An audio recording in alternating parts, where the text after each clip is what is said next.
Welcome to the e-learning of Shakespeare.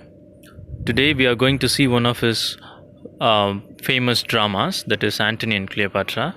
We will see the plot, some overview in a very short duration. Antony and Cleopatra is a historical romance as well as historical tragedy, and it is different from some of his plays that talks about the lives of kings and queens in England, because it deals with the Roman kings like Julius Caesar. We know already that Antony is a game changer in the play Julius Caesar.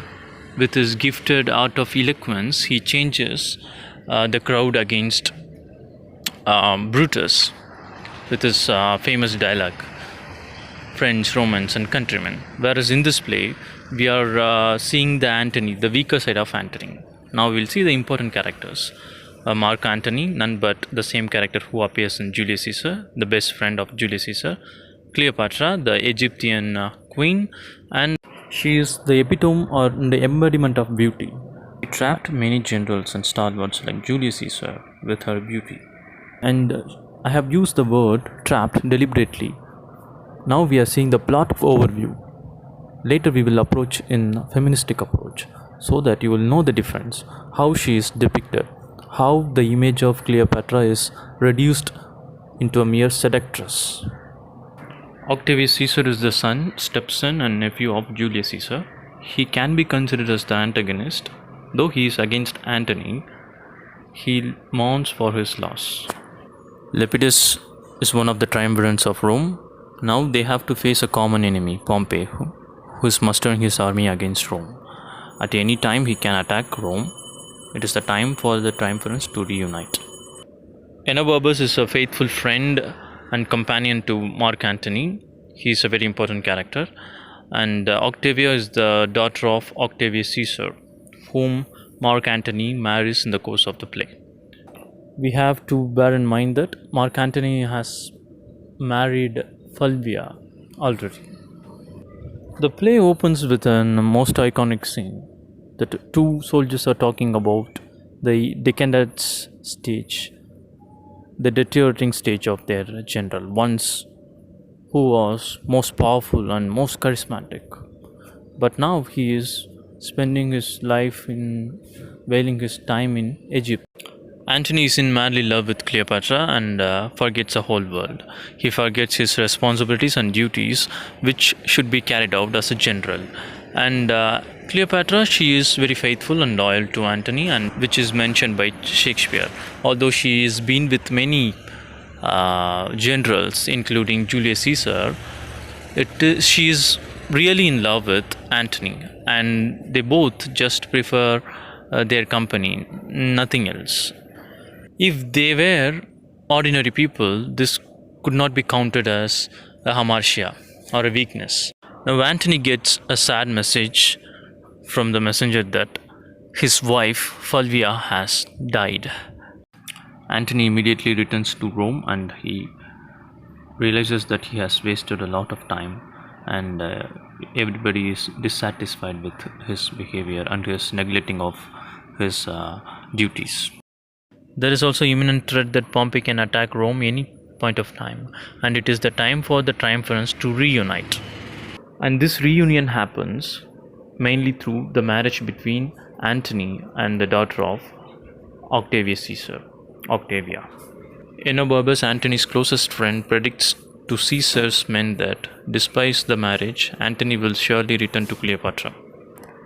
Meanwhile, in Egypt, we find Cleopatra in jealous rage as she came to know that the marriage between Octavia and Mark Antony.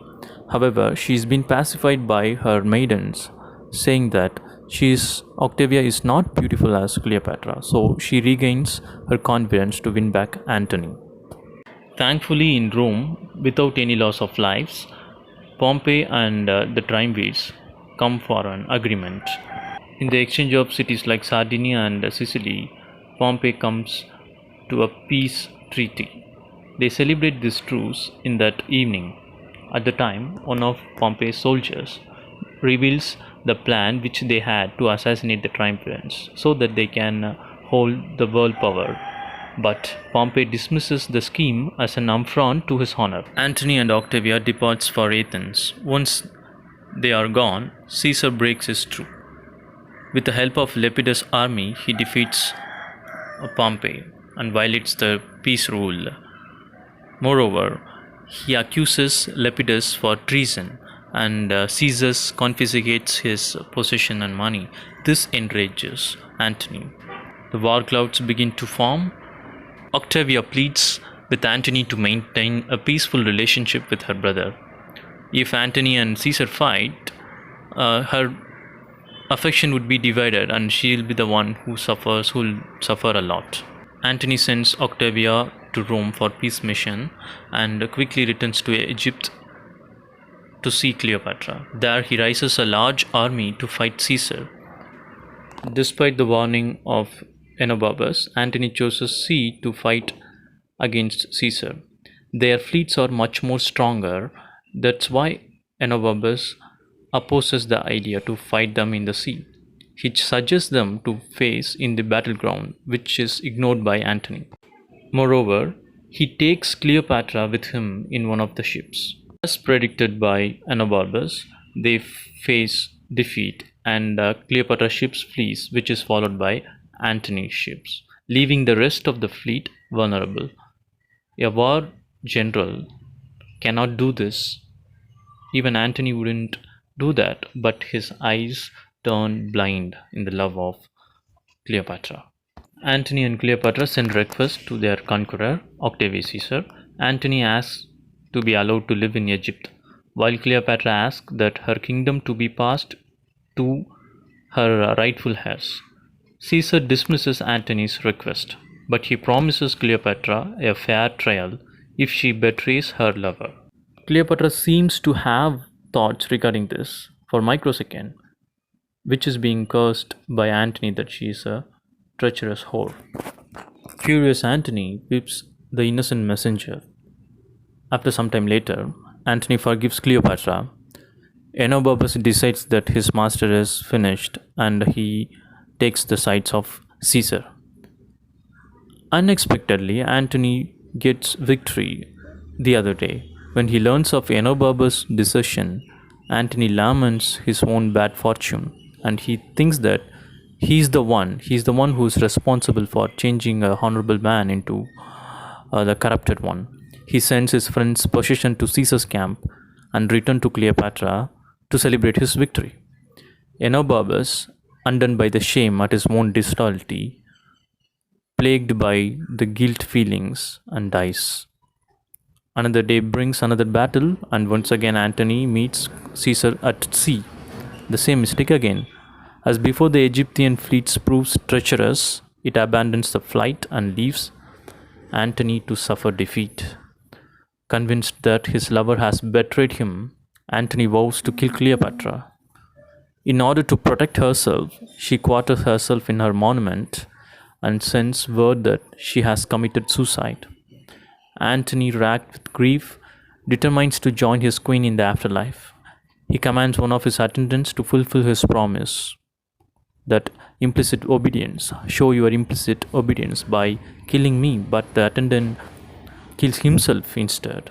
Antony then falls on his own sword, but wound is not immediately fatal. He is carried to Cleopatra's monument, where the lovers are reunited briefly before Antony's death. Caesar takes the queen prisoner, planning to display her in Rome as a testament to the might of his empire. But she learns of his plan and kills herself with the help of several poisonous snakes. Now you can understand the fact that the drama is a war between personal and political life of great men and women.